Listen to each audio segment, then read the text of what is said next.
All right. This is some comments on for those who wish to do their project, the fail project in PowerPoint. Now, here's the deal. This video I'm about to do is not going to show you all the technical things of PowerPoint. Just a few comments. Here's the thing to think about. Suppose if you're going to do the PowerPoint approach.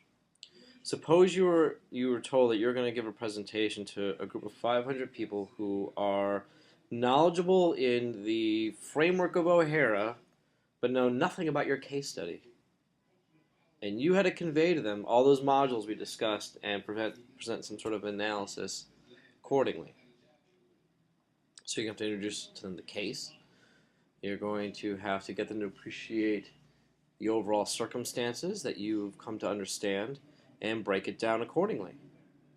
How would you convey that case? Well, the key thing is, and this is a good example from a student who did a project last year for me in the same class you're in right now. Only they did their projects on national identity systems. In this case, they focused on Singapore. Now, the nice thing is, it looks like it looks very professional. Um, if I blow it up, see, this is be annoying, so I'm gonna make it smaller again.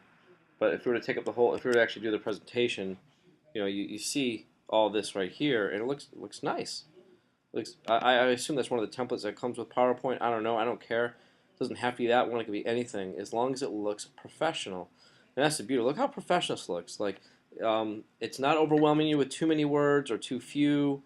It has relevant pictures, relevant to the themes of the slide. It helps. Oh, that's a little wonky. I don't know what happened there. It helps. They're excuse me, largely helping to tell a narrative. Probably do with a few fewer words, but that's fine.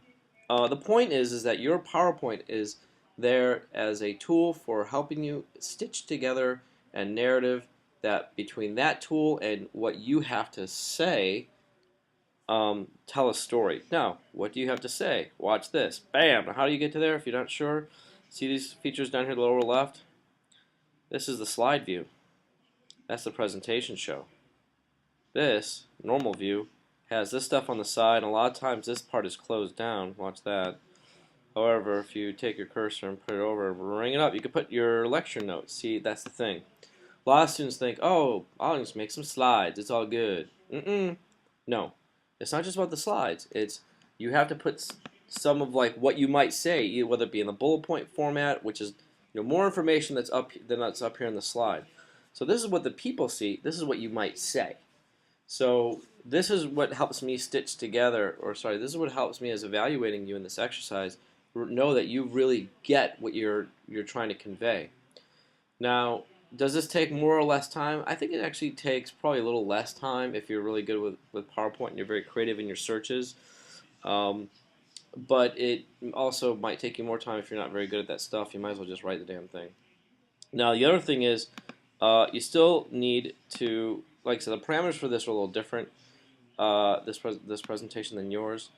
And these people earned an A. Theirs was only 13 slides, but they had less things to go over than you and your classmates.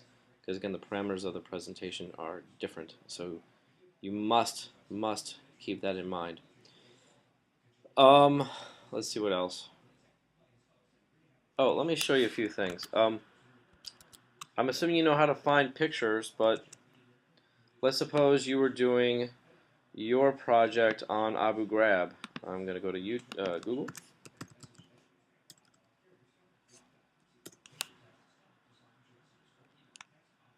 And Abu Ghraib. And look, you can, if I wanted images or videos, look, I can click on images. I'm sure that's obviously one of the most famous pictures.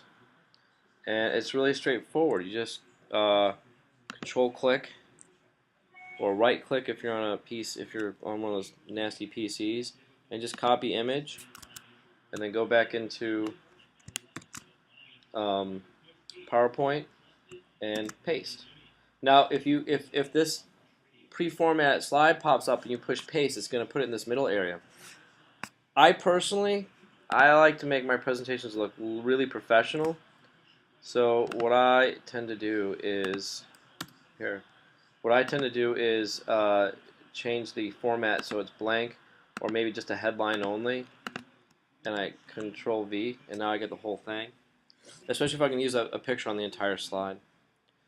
Or you can always introduce text. You can make a text box if you wanted to add some creative sort of like woof, woof. Sorry, Maya. That wasn't very nice, was it? But Maya's doing this project. So you want to put a little caption there or something. I mean, be creative. I mean, this is an opportunity for you to not just connect with the materials, but really demonstrate that you can express it or convey it in a way that is powerful. PowerPoint is a powerful, powerful tool when used appropriately. If you've looked at the presentations I've done, I would definitely say that my presentations are very powerful and dynamic. And if you don't agree, that's okay. That's your opinion, but I respectfully disagree.